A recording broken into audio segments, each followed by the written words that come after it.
یہ مضمون چل رہا تھا کہ حضرت ذوالقرنین انتہائی مشرقی حصے کی طرف پہنچے زمین کے، وہ علاقے فتح کرنے کے بعد پھر حضرت ذوالقرنین نے زیادہ تر مفسرین کی رائے کے مطابق شمال کا رخ کیا۔ قرآن میں نہیں ہے کہ نارتھ کی طرف گئے یا ساؤتھ کی طرف گئے، لیکن کچھ چیزیں بدیہی ہوتی ہیں۔ آبادی ظاہر ہے اس وقت نارتھ ہی کی طرف زیادہ تھی، ساؤتھ کی طرف آبادی بہت بعد میں دنیا میں آئی ہے، اور اب بھی بہت کم آبادی ہے ساؤتھ کی طرف، تو غالب یہی ہے کہ نارتھ کی طرف حضرت ذوالقرنین گئے۔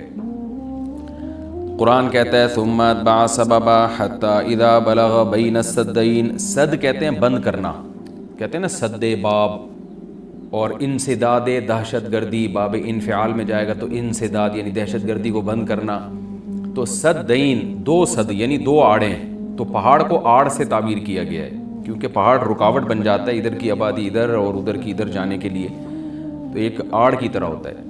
تو قرآن کہتا ہے حتی اذا بلغ بین السدین، یہاں تک کہ جب دو پہاڑوں کے درمیان میں پہنچے، وجد من دونہما قوما، تو آپ نے پایا ان دونوں کے پیچھے ایک قوم کو، یا دونوں کے ایک طرف ایک قوم کو پایا۔ لا یکادون یفقہون قولا، ایسی قوم تھی لا یکادون یفقہون قولا، کہ بات سمجھنے کی صلاحیت ہی نہیں تھی اس کے اندر۔ دیکھیں حضرت ذوالقرنین جب مشرق کی طرف گئے تو زبان تو وہاں بھی نہیں آتی ہوگی، وہ الگ زبان ہوگی۔ جب سورج کے مغرب کی طرف گئے زمین کے دوسرے کنارے کی طرف، تو ان کی زبان بھی ذوالقرنین کی زبان سے میچ نہیں کرتی ہوگی، وہاں بھی ترجمان کی ضرورت پڑی ہوگی، لیکن وہاں قرآن نے یہ نہیں کہا کہ وہ بات سمجھتے ہی نہیں تھے۔ لیکن جب نارتھ کی طرف گئے ہیں تو قرآن کہہ رہا ہے ایسی قوم دیکھی پہاڑوں کے پیچھے جو کچھ سمجھنے کی اس میں گویا صلاحیت ہی نہیں تھی، لا یکادون، ان میں کھوپڑی نہیں تھی ان کی۔ تو اس لیے زیادہ تر مفسرین اس طرف گئے ہیں کہ یہ کوئی وحشی قوم تھی، کوئی وحشی قوم ہوتی ہے نا جنگلوں میں جو رہنے والے، جیسے میں نے ایک ولاگ بنایا تھا مسائی قوم ایک جنگل میں رہتی ہے، تو جنگلی قسم کی قوم تھی، کوئی ہو سکتا ہے پتے وتے جسموں پہ ڈھانپتے ہوں اور بالکل درندوں کی طرح جانوروں کی طرح رہتے ہو، تو اس ٹائپ کی قوم تھی کہ اوپر کھوپڑی ان کی خالی تھی، بات سمجھنے کی صلاحیت نہیں تھی ان میں۔ قالوا یا ذا القرنین، وہ ذوالقرنین سے آ کے کہنے لگے ان یاجوج و ماجوج مفسدون فی الارض، کیا ذوالقرنین آپ اللہ کے نیک بزرگ ہیں، آپ آئے ہیں اللہ اللہ سکھا رہے ہیں لوگوں کو، دین کی دعوت دے رہے ہیں، توحید کی دعوت دے رہے ہیں، تو ایک کام ہمارا کر دیں کہ ایک قوم ہے یاجوج اور ماجوج جس نے زمین میں فساد مچا کے رکھا ہوا ہے۔ اب سوال یہ پیدا ہوتا ہے کہ جب اس قوم میں کچھ سمجھنے کی صلاحیت ہی نہیں تھی تو ان کو یہ کیسے پتہ چل گیا کہ یہ ذوالقرنین اللہ کے نیک بندے ہیں، اور پھر ان سے بات چیت بھی ہوئی اور ذوالقرنین نے ان کو آگے یہ بھی بتایا کہ میں دونوں پہاڑوں کے درمیان سیسا پلائی ہوئی دیوار بنا کے ان پہاڑوں کو بند کر دوں گا، اس میں میرے ساتھ یہ تعاون کرو، تو یہ سب کانورزیشن ہوئی کیسے؟ تو اس کا جواب آسان ہے، ظاہر ہے جتنی بھی بیوقوف قوم ہو کسی نہ کسی طریقے سے اشاروں سے ترجمان سے مختلف طریقوں سے اس کو، تھے تو بہرحال انسان نا، کوئی گدھے گھوڑے یا کوئی بندر تو نہیں تھے انسان۔ تو قرآن کا منشا صرف یہ ہے کہ ان کے ساتھ ذوالقرنین کو سمجھنے اور سمجھانے میں بہت زیادہ پریشانی ہوئی، تو مقصد صرف یہ بتانا ہے کہ ایک بہت ہی کوئی بیوقوف قسم کی قوم تھی۔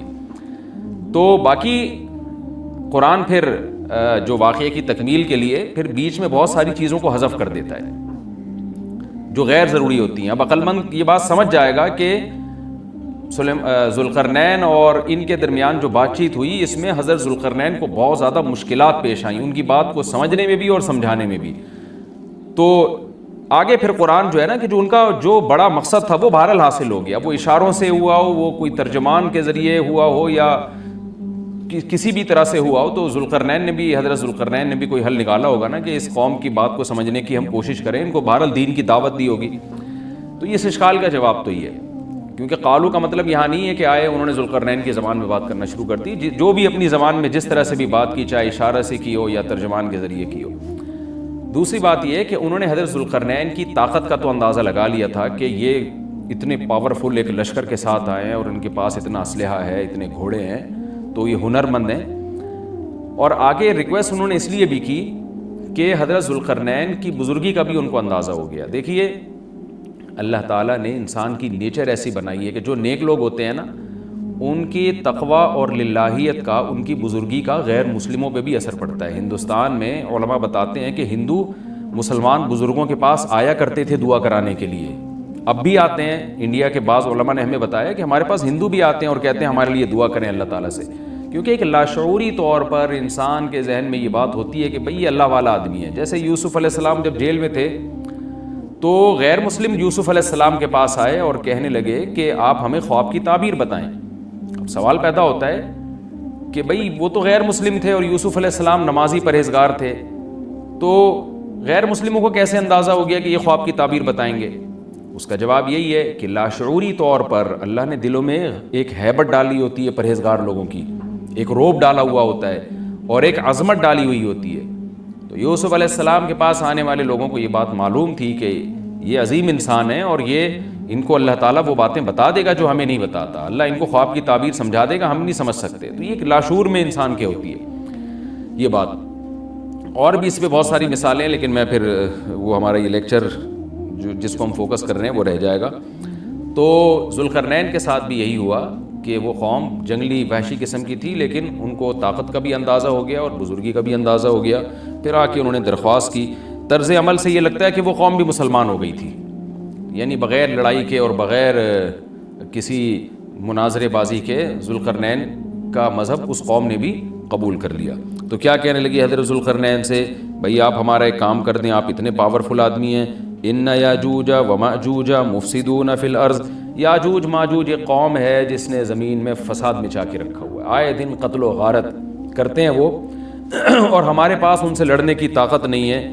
فہل نجعل لک خرجا, کیا ہم آپ کے لیے خرچ بنا سکتے ہیں, کچھ اجرت خرچ کہتے ہیں, خراج کا لفظ آپ نے سنا ہوگا, ٹیکس کو یا اجرت کو. تو ہم آپ کو کمیشن دیں گے اس کا, ہمارے پاس پیسہ بہت ہے, وسائل بہت ہیں, لیکن وہ ٹیکنالوجی ہمارے پاس نہیں ہے جو آپ کے پاس ہے. تو ہم دیکھ رہے ہیں آپ کو اللہ نے ایک بڑی قوت اور طاقت دی ہے, تو پیسہ ہمارے پاس بہت ہے, ہم آپ کو اس کی اجرت دیں گے. آپ نے یہ کرنا ہے کہ علا, اس بات پر ہم آپ کو اجرت دیں گے, تجعل بیننا و بینہم سدا, کہ آپ ہمارے اور ان کے درمیان ایک آڑ بنا دیں, ایک دیوار بنا دیں, کیونکہ بہت بڑی دیوار بنانی پڑے گی اور پہاڑوں کو کہ اس خلا کو ختم کرنا پڑے گا. وہ قوم آ کے ہم پہ حملے کرتی ہے اور ہمارا بہت نقصان کرتی ہے, تو آپ ایک ایسی آڑ بنا دیں جو ہمارے بس میں نہیں ہے. قال ما مکنی فیہ ربی خیر, ذوالقرنین نے فرمایا میرے رب نے جو مجھے ٹھکانہ دیا ہے, طاقت دی ہے, وہ بہتر ہے. کیا مطلب؟ مجھے تمہاری اجرت کی ضرورت نہیں ہے, میرے پاس بہت وسائل ہیں. دیکھیں استغنا بہت بڑی نعمت ہے. سلیمان علیہ السلام کا بھی یہی انداز تھا جب ملکہ سبا نے ہدیے دے کے بھیجا نا, تو سلیمان علیہ السلام نے بھی یہ فرمایا تھا, ما آتانی اللہ خیر مما آتاکم, مجھے جو اللہ نے وسائل دیے ہیں وہ تم سے بہت زیادہ ہیں. تو ایسے موقع پہ اس طرح کی بات کرنا یہ تکبر نہیں کہلاتا, بلکہ یہ عین شکر ہے کہ بھائی میں کیوں کسی سے مانگوں. آپ نے بعض دفعہ مالداروں کو دیکھا ہوگا وہ یہ جملہ کہتے ہیں, بھائی ہم کسی کے محتاج نہیں ہیں. تو اس جملے میں اگر اللہ کے شکر کی نیت ہے تو یہ اچھا جملہ ہے, اور اگر نیت ہے دوسرے کو نیچا دکھانا پھر یہ تکبر ہے. تو بعض وہمی لوگ کیا کرتے ہیں, کوئی بھی اس طرح کا جملہ زبان سے نکال دے تو فوراً اس پہ تکبر کا فتویٰ ٹھوک دیتے ہیں, یہ ٹھیک نہیں ہے. تو اس طرح کے جملے پیغمبروں سے بھی ثابت ہیں تو اور اہل اللہ سے بھی ثابت ہیں. حضرت ذوالقرنین نے فرمایا بھائی پیسوں کی مجھے ضرورت نہیں ہے, ما مکنی فیہ ربی, میرے رب نے جو مجھے وسائل دیے ہیں, خیرون, وہ بہت بہتر ہے. تم کیا دو گے مجھے, کتنے پیسے دے دو گے؟ ہاں مجھے افرادی قوت کی ضرورت ہے, کیونکہ اتنے بھاری بھرکم پتھر اٹھا کے پہاڑوں پہ لے کے جانا, لوہے کی پلیٹیں لے کے جانا, اس کے لیے افراد چاہیے, مزدور چاہیے, لیبر چاہیے. فَأَعِینُونِی بِقُوَّةٍ, تم مجھے میری مدد کرو قوت کے ساتھ. قوت چاہیے مجھے, پاور چاہیے, افرادی قوت چاہیے. یہاں قوت سے مراد ہے وسائل چاہیے, لیبر چاہیے, مزدور چاہیے. تو اجعل بینکم و بینہم ردما, میں تمہارے اور ان کے درمیان آڑ بنا دوں گا, دیوار بنا دوں گا.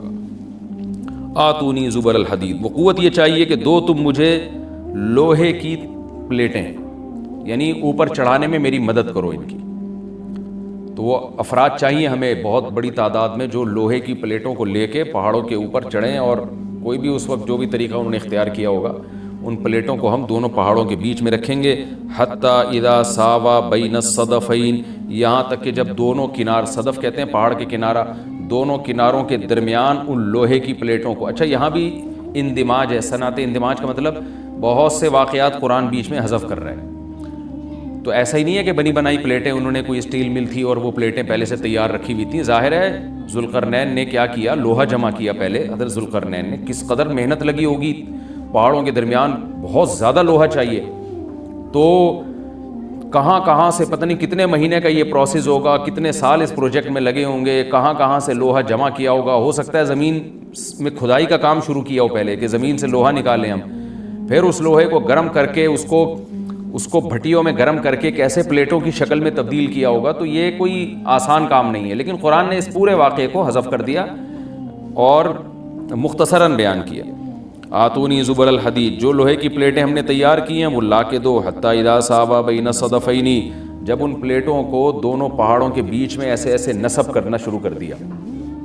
ایک پلیٹ آئے, پھر دوسری پلیٹ, پھر تیسری پلیٹ. یعنی اگر ایسے کر کے پلیٹ لگاتے تو یہ تو پلیٹ تو بہت ہلکی ہوتی, یاجوج ماجوج اس میں سوراخ کر دیتے یا کچھ بھی اس کو توڑ دیتے یا جلا دیتے, پگھلا دیتے بھٹی کے ذریعے, کچھ بھی کر سکتے تھے. تو پلیٹوں کو ایسے کر کے رکھا گیا کہ چوڑائی میں جو ہے وہ دیوار بنے.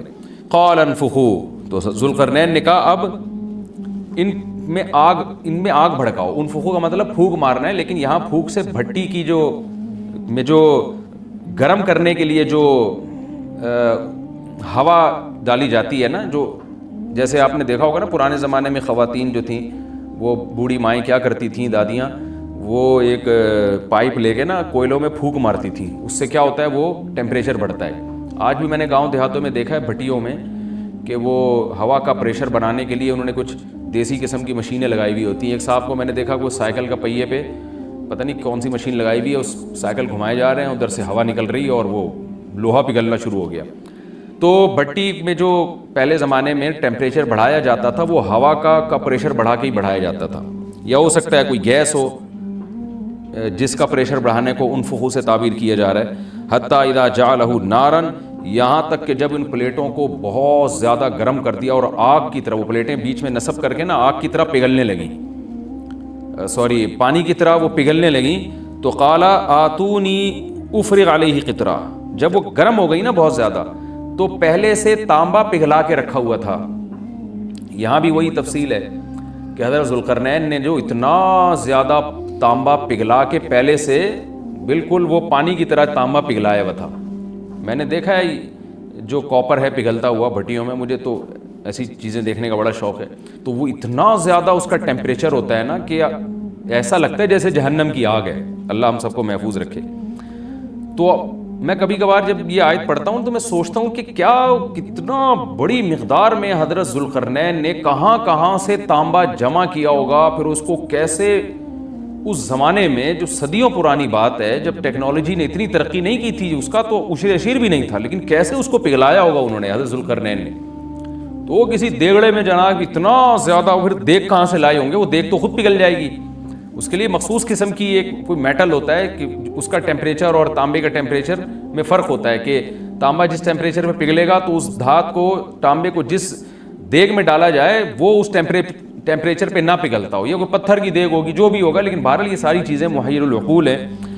تو حضرت ذوالقرنین نے پہلے سے بہت بڑی مقدار میں تانبے کو پگھلا کے رکھا ہوا تھا. اب انہوں نے کہا کہ آتونی افرغ علیہ قطرہ, قطر کہتے ہیں تانبے کو. اب یہ جو ہے دو مجھے یہ, میں اب ان پلیٹوں کے اوپر جو گرمی سے جو پگھل رہی ہیں نا, ان کے اوپر تانبا ڈال دوں گا. یعنی تانبا ڈالنے کا مقصد کیا تھا کہ دونوں پلیٹوں کے درمیان جو خلا ہے وہ پر ہو جائے, اور پلیٹوں کو پگھلانے کا مقصد یہ تھا کہ پلیٹیں اور تانبا آپس میں مکس ہو جائیں, ایک یکجان ہو جائیں وہ. کیونکہ جب ایک چیز گرم کر کے دوسری گرم چیز کے ساتھ ملائی جاتی ہے نا, تو وہ اس کے اجزاء ایک دوسرے میں داخل ہو جاتے ہیں اور وہ بالکل یکجان ہو جاتا ہے. تو آتونی افرغ علیہ قطرہ, دو مجھے یہ تانبا, میں اس کے اوپر انڈیل دوں گا. تو وہ دیگیں تانبے کی پگھلا کے پہاڑوں پہ چڑھایا گیا ان دیگوں کو, اور پھر وہ لوہے کی پلیٹوں کے بیچ میں جو خلا تھا نا, ان خلا میں وہ تانبے کا جو پگھلا ہوا تانبا تھا پانی کی شکل میں, اس پگھلے ہوئے تانبے کو ڈال دیا گیا. تو وہ یکجان ہو کر ایک بہت مضبوط آہنی دیوار بن گئی. فَمَا اسْطَاعُوا أَن يَظْهَرُوهُ, اب یاجوج ماجوج میں اس کی استطاعت نہیں رہی کہ اس پہ چڑھ سکیں. وَمَا اسْتَطَاعُوا لَهُ نَقْبًا, اور اس دیوار میں نقب کی استطاعت بھی نہیں رہی. کتنا لمبا سوراخ کریں گے اس کو کھود کے, یہ بھی ان کے لیے ممکن نہیں رہا.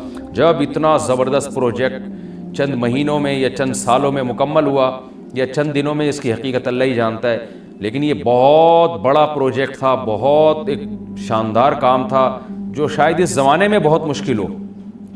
تو اس زمانے میں آپ سوچیں کہ کتنا مشکل ہوگا, لیکن ذوالقرنین نے جب اس پروجیکٹ کو مکمل کیا, قال هذا رحمۃ من ربی, وہی بات, تکبر نہیں کیا کہ میرا کمال ہے, دیکھا اور پھر شو بازی شروع کی ہو, نا نا نا نا نا, هذا رحمۃ من ربی, یہ میری رب کی طرف سے رحمت ہے. دیکھیں سلیمان علیہ السلام بھی یہی الفاظ تھے نا جب تخت سامنے آ گیا، ھذا من فضل ربی، یہ میرے رب کا فضل ہے۔ تو انبیاء اور نیک لوگ اللہ ان سے جب بھی کوئی عجیب کام لیتا ہے تو فوراً اللہ کی طرف نسبت کرتے ہیں، پھر وہ دنیا کی بے ثباتی بھی دکھاتے ہیں کہ انہی چیزوں میں پڑھ کے نہ رہ جانا۔ فوراً ذوالقرنین نے کیا کہا، فَإِذَا جَاءَ وَعْدُ رَبِّي، جب میرے رب کا وعدہ آئے گا نا، جَعَلَهُ دَكَّا، اللہ اس کو توڑ تاڑ دے گا۔ مطلب یہ دنیا کی ترقی ہے، یہ ہے فنا ہونے والی، دل لگانے کی چیز نہیں ہے۔ تو ایسا نہ ہو کہ اس سے دل لگانا شروع کر دو اور اسی میں بس کے رہ جاؤ اور اللہ کو بھول جاؤ اور اپنی ترقیوں پہ ناز کرنا شروع کر دو۔ فَإِذَا جَاءَ وَعْدُ رَبِّي، جب میرے رب کا وعدہ آئے گا، جَعَلَهُ دَكَّا، اسے توڑ تاڑ کے برابر کر دے گا۔ وَكَانَ وَعْدُ رَبِّي حَقًّا، اور میرے رب کا وعدہ سچا ہے۔ وعدے سے مراد کیا ہے؟ دونوں مراد ہو سکتے ہیں، یا تو قیامت مراد ہو سکتی ہے کہ قیامت میں سب چیزیں ہی ٹوٹ جائیں گی، یا جو احادیث میں آیا ہے کہ جب یاجوج ماجوج قرب قیامت میں ظاہر ہوں گے تو وہ دیوار ختم ہو جائے گی، یا تو وہ مراد ہے۔ وَتَرَكْنَا بَعْضَهُمْ يَوْمَئِذٍ يَمُوجُ فِي بَعْضٍ، اور ہم ان میں سے بعض کو، یعنی جو یاجوج ماجوج ہیں ان میں سے بعض کو، یومئذ، جس دن ایسا ہوگا، جس دن اللہ کا وعدہ آئے گا اور یہ دیوار ٹوٹے گی، یموج فی بعض، ہم ان کو ایسا کر دیں گے کہ یہ ایک دوسرے میں گھس رہے ہوں گے۔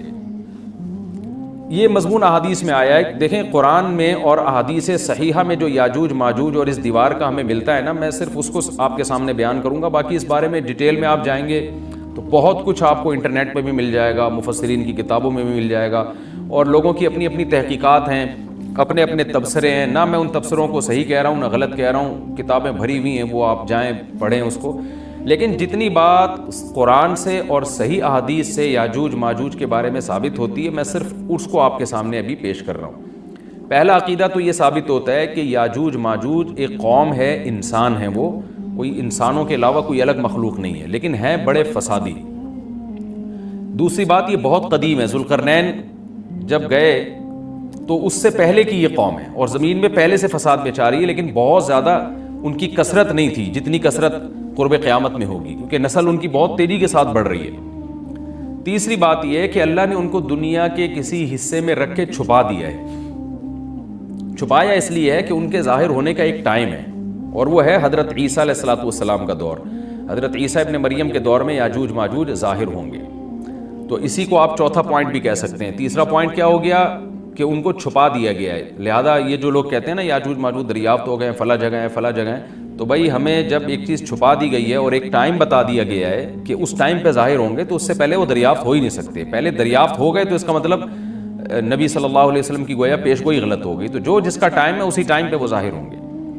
چوتھی بات میں نے جیسے بتائی کہ حضرت عیسیٰ علیہ السلام کے دور میں وہ ظاہر ہوں گے۔ پانچویں بات، صحیح حدیث سے یہ بات ثابت ہے کہ یاجوج ماجوج وہ جو دیوار بنی تھی اس کو چاٹتے رہتے ہیں، ختم کرتے ہیں۔ اب چاٹنا کا جو لفظ حدیث میں ہے اس سے مراد زبان سے چاٹنا بھی ہو سکتا ہے، اور یہ کنایا بھی ہو سکتا ہے کہ اس کو ختم کرنے کی کوشش میں لگے ہوئے ہیں۔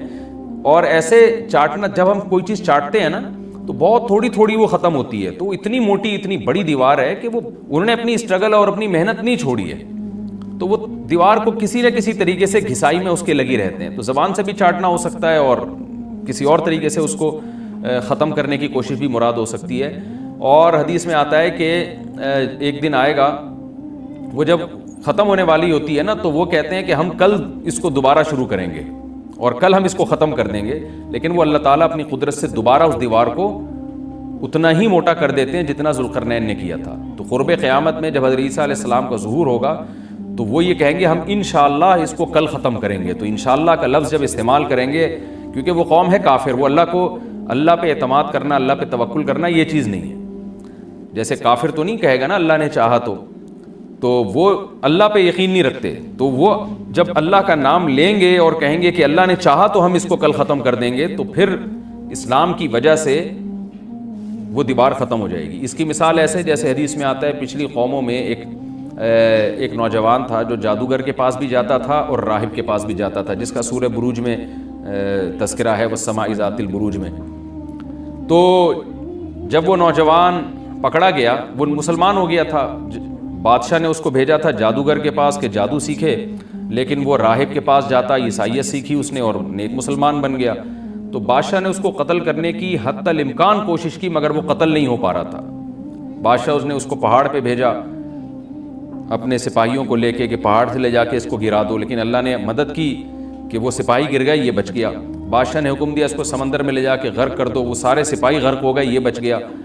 تو کسی بھی طرح سے اس کی قتل کی کوششیں کامیاب نہیں ہو رہی تھیں، تو اس نے بادشاہ سے کہا کہ تو اگر مجھے قتل کرنا چاہتا ہے نا تو چوک پہ کھڑا کر کے تیر مجھے مار اور کہے کہ بسم اللہ و ربی ھذا الغلام، اس نوجوان کے رب کے نام سے میں اس کو قتل کرتا ہوں، تو اللہ کا نام لے کے مجھے مارے گا تو میں قتل ہو جاؤں گا۔ نوجوان یہ قربانی اس لیے دے رہا تھا کہ بادشاہ جب پوری پبلک کے سامنے اللہ کا نام لے گا تو لوگوں کو یقین آ جائے گا کہ بھئی اللہ کا نام لینے سے تو کام ہو گیا، اور اللہ کا نام لیے بغیر کام نہیں ہو رہا تھا۔ تو جو بادشاہ اللہ کو مانتا نہیں تھا آج اس کو بھی اللہ کا نام لینا پڑا ہے۔ تو نوجوان نے یہ قربانی اس لیے دی کہ بادشاہ جب اللہ کا نام لے گا لوگوں کو اللہ کی ذات پہ یقین آئے گا اور لوگ مسلمان ہو جائیں گے، عیسائیت کو قبول کر لیں گے۔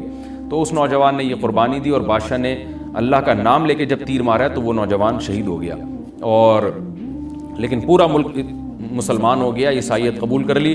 اور سورہ بروج میں پھر اللہ نے ان کا تبصرہ کیا، ان کا واقعہ بیان کیا ان کے بارے میں کہ کیسے بادشاہ نے خندقیں کھود کھود کے پوری قوم کو جو ہے وہ جو دین سے پیچھے نہیں ہٹے ان کو کس طرح سے آگ میں پھینک دیا ان سب کو۔ تو اس سے پتہ چلتا ہے کہ کافر بھی بعض دفعہ جب اللہ کا نام لیتا ہے نا تو اس کو دنیاوی فائدہ ہو جاتا ہے۔ تو یاجوج ماجوج بھی تنگ آ کر پھر اللہ کا نام لیں گے اور کہیں گے اللہ نے چاہا تو ہم اس دیوار کو کل ختم کر دیں گے، اور بالآخر وہ دیوار ختم ہو جائے گی۔ پھر قرآن کے الفاظ ہیں آگے کہ جب یہ دیوار ختم ہوگی وَتَرَكْنَا بَعْضَهُمْ يَوْمَئِذٍ۔ اچھا ہاں، میں بتا رہا تھا کہ حدیث سے کیا پوائنٹ پتہ چلتے ہیں، تو یہ 5 پوائنٹ ہو گئے۔ چھٹا پوائنٹ یہ کہ حضرت عیسیٰ ہی کے دور میں یہ کسی وبا کے ذریعے ہلاک ہو جائیں گے۔ حضرت عیسیٰ علیہ الصلوۃ والسلام یہ اتنے زیادہ ہوں گے کہ ان سے لڑنا ممکن نہیں ہوگا، جیسے کہ قرآن میں بھی آ رہا ہے وَتَرَكْنَا بَعْضَهُمْ يَوْمَئِذٍ يَمُوجُ فِي بَعْضٍ، ہم ان میں سے بعض کو بعض کے اندر گھسا دیں گے، اتنی کثرت سے ایک دوسرے میں، نہیں اب آبادی کی کثرت بہت ہوگی ان کی، گھسے ہوئے ہوں گے ایک دوسرے میں، یہ جیسے چیونٹی اور مکوڑے ہوتے ہیں، تو ان سے لڑنا ممکن نہیں ہوگا۔ تو حضرت عیسیٰ علیہ الصلوۃ والسلام لوگوں کو لے کے کوہ طور پہ چلے جائیں گے، اور باقی مسلمان وہ اپنے اپنے گھروں کے اندر بند ہو جائیں گے، اور پھر اللہ کی طرف سے ایک وبا آئے گی، اور اس وبا میں یہ سارے کے سارے ہلاک ہو جائیں گے۔ اور پھر جب ہلاک ہو جائیں گے تو اتنی زیادہ ان کی لاشیں زمین پہ ہوں گی، اتنی زیادہ کہ انسانی آبادی ان کی لاشوں سے متعفن ہونا اور بیمار ہونا شروع ہو جائے گی، ان کی لاشوں سے بدبو اٹھے گی، اور ظاہر ہے انسان ہوں گے یہ، تو اس کی وجہ سے جو زمین کا ماحول خراب ہوگا۔ پھر حضرت عیسیٰ علیہ الصلوۃ والسلام اللہ سے دعا مانگیں گے کہ اللہ تعالیٰ ان کو کسی طرح ٹھکانے لگائے، کوئی انتظام کرے۔ تو پھر حدیث میں آتا ہے بارشیں ہوں گی اور سیلاب آئیں گے، اور ان کی لاشیں بہہ بہہ کے پانیوں میں جا کے سمندروں میں جا کے ختم ہو جائیں گی، اللہ تعالیٰ ان کو اس طرح سے ٹھکانے لگائے گا۔ تو یہ یہاں تک جتنے بھی مضامین ہیں یہ صحیح احادیث سے ثابت ہیں۔ تو قرآن کہتا ہے وَتَرَكْنَا بَعْضَهُمْ يَوْمَئِذٍ يَمُوجُ فِي بَعْضٍ، ہم ان میں سے بعض کو بعض میں چھوڑ دیں گے، بہت کثرت ہوگی۔ وَنُفِخَ فِي الصُّورِ، اور پھر سور پھونکا جائے گا۔ قرآن میں تو یہ کہ سور پھونکا جائے گا ایسے لگ رہا ہے جیسے فوراً پھونکا جائے گا، مگر احادیث میں تفسیر ہے کہ فوراً نہیں پھونکا جائے گا۔ یاجوج ماجوج قیامت کی نشانیوں میں سے ایک بہت بڑی نشانی ہوگی، یعنی یہ اس بات کی علامت ہوگی کہ اب قیامت بہت قریب ہے۔ تو حضرت عیسیٰ ابن مریم علیہ السلام جب نازل ہوں گے، میں تھوڑی سی ترتیب بیان کر دیتا ہوں کہ جو کیونکہ بات یاجوج ماجوج کی چل رہی ہے تو اس سے منسلک جو واقعات ہیں جو اس دور میں ہوں گے وہ بھی میں اسی لیکچر کے ضمن میں بیان کر دیتا ہوں۔ ہمیں صحیح حدیث سے یہ پتہ چلتا ہے کہ قرب قیامت میں جب مسلمان بہت قسمہ پرسی میں ہوں گے تو خراسان سے لشکر اٹھے گا۔ خراسان یہ افغانستان اور ایران کا حصہ، اس علاقے کو نبی صلی اللہ علیہ وسلم کے دور میں خراسان کہا جاتا ہے، جس میں قندھار بھی آتا ہے، ایران کا بھی حصہ آتا ہے اس میں۔ تو یہاں سے لشکر اٹھے گا، مجاہدین لڑیں گے بہت بڑی تعداد میں، دنیا میں جہاد ہوگا، مسلمان ظلم کی چکی میں پس کے تنگ آ چکے ہوں گے، اور لڑتے لڑتے حدیث میں آتا ہے اتنی بڑی بڑی لڑائیاں ہوں گی کہ 1/3 مسلمان شہید ہو جائیں گے اس میں، 1/3 مجاہدین جو لڑنے والے ہوں گے، اور 1/3 جو ہوں گے وہ میدان جنگ سے بھاگ جائیں گے، اور 1/3 کو اللہ فتح عطا فرمائے گا۔ تو جو 1/3 میدان جنگ سے بھاگ جائیں گے، نبی صلی اللہ علیہ وسلم نے فرمایا ان کی توبہ کبھی قبول نہیں ہوگی۔ جو 1/3 شہید ہو جائیں گے وہ افضل ترین شہداء ہوں گے اس وقت کے، اور 1/3 کو اللہ تعالیٰ غلبہ عطا فرمائیں گے۔ ایک واقعہ تو ہمیں قرب قیامت میں نبی صلی اللہ علیہ وسلم سے یہ ملتا ہے صحیح حدیث سے۔ دوسرا ہمیں یہ ملتا ہے کہ قرب قیامت ہی میں مسلمان قسمہ پرسی کا شکار ہوں گے، تو تلاش کریں گے حضرت مہدی کو، کیونکہ حضرت مہدی وہ شخصیت ہیں جن پہ تمام نیک لوگ جمع ہو جائیں گے اور وہ مسلمانوں کی میدان جنگ میں کمانڈ کریں گے، جہاد میں کمانڈ کریں گے. تو ان کو بیت اللہ میں تلاش کیا جائے گا. وہ رسول اللہ صلی اللہ علیہ وسلم کی اولاد میں ہوں گے اور لوگ ان کو پہچان لیں گے، اہل اللہ پہچان کر ان کو اپنا امیر بنائیں گے اور ان کی قیادت میں پھر لڑائی اور جہاد شروع ہوگا. اور یہ لڑائی جب دمشق میں لڑائی ہو رہی ہوگی تو دمشق میں عصر کی نماز کے وقت حضرت مہدی، میں نے جو یہ کہا کہ دمشق میں لڑائی ہو رہی ہوگی، مقصد یہ نہیں ہے کہ دمشق کوئی میدان جنگ بنا ہوا ہوگا، مقصد یہ ہے کہ وہ مجاہدین کا لشکر دمشق میں ہوگا عصر کی نماز کے وقت. لڑائی چاہے کسی اور میدان میں ہو رہی ہو، لیکن احادیث میں ہمیں دمشق کا تذکرہ ملتا ہے. تو دمشق میں حضرت شام کا تذکرہ ملتا ہے اور جو قرائن ہمیں ملتے ہیں وہ دمشق کی ایک خاص مسجد ہے. وہ مسجد حضرت مفتی تقی عثمانی صاحب اور مفتی رفیع عثمانی صاحب نے اس کو ہائی لائٹ بھی کیا، لیکن وہ یقینی نہیں ہے. یہ خوب سمجھے، انہوں نے اس کا بھی تبصرہ کیا کہ اس کے بارے میں کوئی یقین نہیں ہے. تو حضرت مہدی عصر کی نماز پڑھا رہے ہوں گے، لوگ امامت میں آپ کے پیچھے کھڑے ہوں گے، یہاں تک کہ مسجد کے مینار پر، آج بھی وہ مینار موجود ہے جس کے بارے میں غالب گمان ہے کہ یہ وہ مینار ہے جہاں حضرت عیسیٰ علیہ السلام نازل ہوں گے. غالب گمان کے درجے میں کہا جا سکتا ہے، ورنہ پھر اسی کے اڑوس پڑوس میں کوئی مسجد ہوگی. میرا اگر شام جانا ہوا تو انشاءاللہ میں ارادہ ہے کہ میں ولاگ میں اس مسجد کا بھی تذکرہ کروں گا، اس جگہ کا بھی تذکرہ کروں گا. لیکن میں پہلے یہ بات بتا دوں کہ وہ 100% یقینی نہیں ہے. ایسا نہ ہو کہ اس مسجد کے مینار پہ چڑھ کے لوگ جو ہے وہ اس کے کوئی مینار کو ہی چاٹنا شروع کر دیں تبرک کے طور پہ. تو عصر کی نماز کا ٹائم ہوگا، حضرت عیسیٰ ابن مریم علیہ الصلاۃ والسلام فرشتوں کے کندھوں پہ ہاتھ رکھ کے نیچے اتریں گے نماز کے ٹائم پہ، یعنی آسمان سے مینار تک آئیں گے اور پھر مینار سے آپ کے لیے سیڑھیاں لگائی جائیں گی. سیڑھیوں کے ذریعے مینار سے نیچے اتریں گے اور لوگ ان کو پہچان لیں گے. حضرت مہدی ان کو امامت کے لیے آگے کریں گے کہ آپ اللہ کے ایک پیغمبر ہیں، آپ نماز پڑھائیے. حضرت عیسیٰ علیہ السلام انہی کو آگے رکھیں گے. اور اس طرح کا مفہوم ہے حدیث میں کہ اللہ نے اس کام کے لیے آپ کو ہی منتخب کیا. کیا مطلب یہ امامت اس امت کا حق ہے. تو حضرت عیسیٰ ابن مریم علیہ الصلاۃ والسلام کا جو کام ہوگا وہ جہاد ہے اور یہودیوں سے انتقام لینا، کیونکہ یہودیوں نے اپنے خیال میں حضرت عیسیٰ کو قتل کیا تھا. تو اللہ نے یہودیت ہی کے خاتمے کے لیے اور دجال کے خاتمے کے لیے عیسیٰ ابن مریم کو نازل کیا ہے. حضرت مہدی سے پہلے ہی دجال ظاہر ہو چکا ہوگا. دجال کے بارے میں حدیث میں آتا ہے کہ ہر پیغمبر نے اپنی امت کو دجال کے فتنے سے ڈرایا ہے. اچھا، یہ دجال ایک ایسی شخصیت ہے جس کا یہودی انتظار ہم سے زیادہ کر رہے ہیں، کیونکہ یہودی اس کو اپنے لیے نجات دہندہ سمجھتے ہیں. جبکہ حدیث میں آتا ہے کہ دجال کانا ہوگا اور اس کا خدائی کا دعویٰ ہوگا، اس کے پاس کچھ ایسی طاقتیں ہوں گی کہ مردے کو زندہ کر دے، زندہ کو مار دے. ایک طرف اس کے باغ ہوگا، ایک طرف اس کے آگ ہوگی. جو اس پر ایمان لائے گا اس کو باغ میں داخل کرے گا، اور جو اس پر ایمان نہیں لائے گا اس کو آگ میں داخل کرے گا. اور رسول اللہ صلی اللہ علیہ وسلم نے فرمایا اس کی جو آگ ہے حقیقت میں وہ جنت کا باغ ہوگا، اور اس کا جو باغ ہے حقیقت میں وہ جہنم کی آگ ہوگی. تو جو نبی کی باتوں پہ یقین کرتے ہیں وہ دجال کے فتنے سے محفوظ رہیں گے. اور حدیث میں سورہ کہف کی بھی تلاوت کا حکم ہے. جمعے کے دن جو کہف کی تلاوت کرتا ہے اللہ اس کو دجال کے فتنے سے محفوظ رکھتا ہے. اب آپ دیکھیں یہ سورہ کہف میں ہی قیامت کی علامات کا تذکرہ ہے نا، تو شاید اسی وجہ سے کیونکہ جو سورہ کہف پڑھتا رہے گا وہ یاجوج ماجوج کے واقعات بھی پڑھتا رہے گا اور اللہ کی قدرت کے واقعات بھی پڑھتا رہے گا. تو دجال کے فتنے سے اللہ اس کو اس برکت سے بچا کے رکھیں گے، فتنے سے محفوظ رکھیں گے.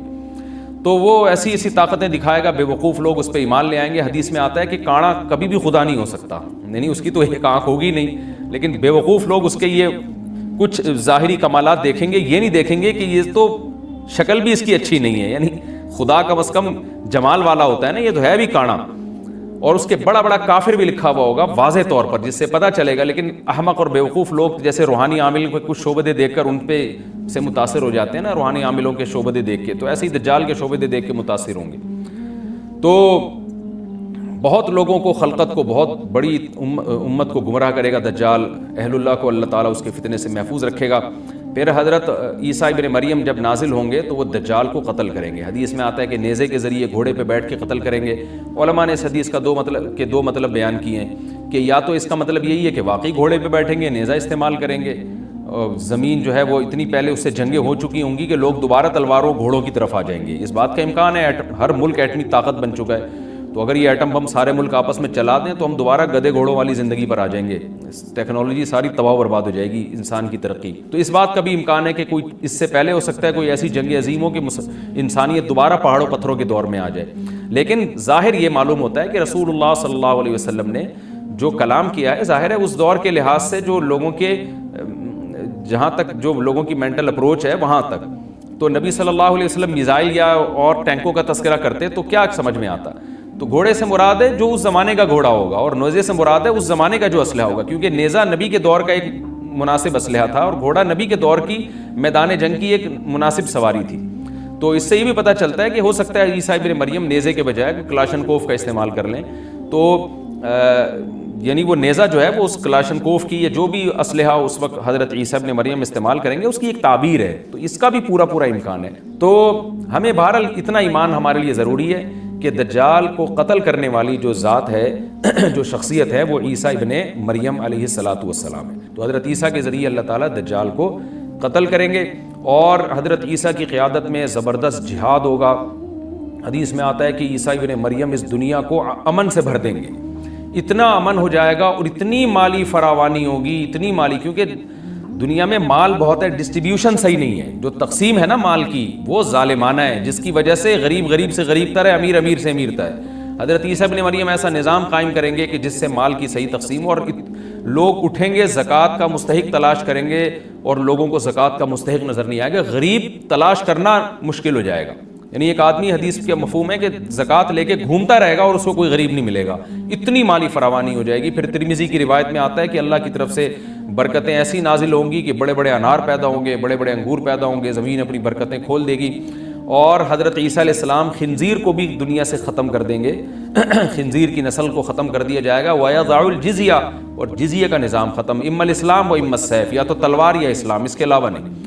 تو نبی صلی اللہ علیہ وسلم کو اللہ نے جس مقصد کے لیے دنیا میں بھیجا تھا اس مقصد کی جو تکمیل ہے وہ عیسیٰ ابن مریم کے ذریعے۔ باقی اس میں حکمتیں کیا ہیں اس پر میرے الگ سے بیانات موجود ہیں کہ اللہ نے حضرت عیسیٰ ابن مریم کا انتخاب کیوں کیا اس کام کی تکمیل کے لیے، اسی امت میں کوئی کیوں منتخب نہیں کر لیا، یا یہ کہ پیغمبر صلی اللہ علیہ وسلم ہی کے ذریعے پوری دنیا میں اسلام کو غالب کر دیا جاتا، اس میں کیا حکمتیں ہیں، اس پر میرے الگ سے بیانات موجود ہیں۔ ابھی تو میں کوشش کرتا ہوں کہ تفسیر سے میں جو ٹو دا پوائنٹ بات ہے اس سے یہاں اس لیکچر میں نہ ہٹوں۔ تو اسی وقت حضرت عیسیٰ ابن مریم اس کو یاجوج ماجوج کو قتل کریں گے اور دنیا انصاف سے بھر جائے گی، اور اللہ تعالیٰ نے جو پیغمبروں کو دنیا میں بھیجا تھا اس کا مقصد کیفیت اور کمیت دونوں لحاظ سے حاصل ہو جائے گا۔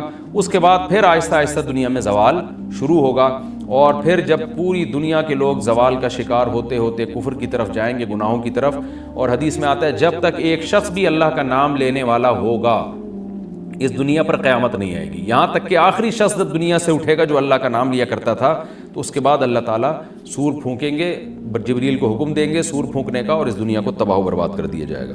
تو آگے قرآن کہتا ہے وَنُفِخَ فِي الصُّورِ، اور پھر سور میں پھونکا جائے گا، فَجَمَعْنَاهُمْ جَمْعًا، پھر ہم ان تمام انسانوں کو جمع کر دیں گے، وَعَرَضْنَا جَهَنَّمَ يَوْمَئِذٍ لِّلْكَافِرِينَ عَرْضًا، اور قیامت کے دن ہم جہنم کو یومئذ، جس دن ایسا ہوگا یعنی جس دن سور پھونکا جائے گا، یہ دوسرا سور مراد ہے، للکافرین عرضا، کافروں کے سامنے پیش کر دیں گے، الذین کانت اعینہم فی غطاء عن ذکری، یہ وہ لوگ ہیں جن کی آنکھیں میری یاد سے پردے میں پڑی ہوئی تھیں، یعنی میری یاد کی چیزیں ان کو نظر ہی نہیں آتی تھیں، غفلت میں پڑی ہوئی تھی جن کی آنکھیں، وَكَانُوا لَا يَسْتَطِيعُونَ السَّمْعَ، اور یہ سننے کی صلاحیت بھی نہیں رکھتے تھے، نہ حق بات سنتے تھے نہ حق دیکھتے تھے، بس اپنے خواہشات کی جو چیزیں ہیں وہ ان کو اچھی لگتی تھیں اور وہی ان کو سمجھ میں آتی تھیں۔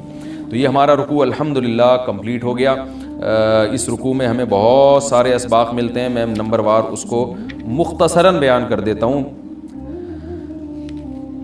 پہلی بات تو یہ کہ دیکھیں اللہ تعالیٰ نے کیسے کیسے بادشاہ دنیا میں بھیجے ہیں اور کتنے پاورفل بادشاہ۔ حضرت ذوالقرنین کا نام ہی قرن والا، دو کناروں والا، زمین کے بہت بڑے حصے کو حضرت ذوالقرنین نے فتح کیا، اور اللہ کے نیک بندے کیسے اللہ کے راستے میں لڑتے رہے ہیں۔ تو یہ جو لوگ بیٹھ جاتے ہیں نا بس عبادت کرو اور لڑائی وڑائی اسلام میں ہے ہی نہیں، یہ دنیا میں کوئی بھی عقل مند اس نظریے کا حامی نہیں ہوگا۔ تو طاقت اور قوت کی اسلام میں بہت زیادہ اہمیت ہے۔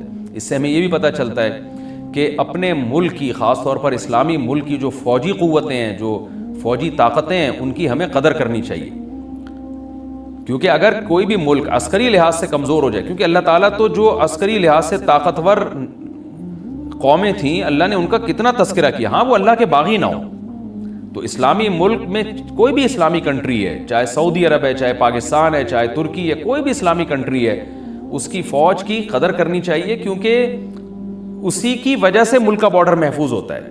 اگر مسلمان عسکری لحاظ سے کمزور ہونا شروع ہو جائیں تو کافر ہمیں گاجر مولی کی طرح کاٹنا شروع کر دیں، اسلام دشمن قوتیں ہمیں کھا جائیں، ختم کر دیں ہمیں کھا کے۔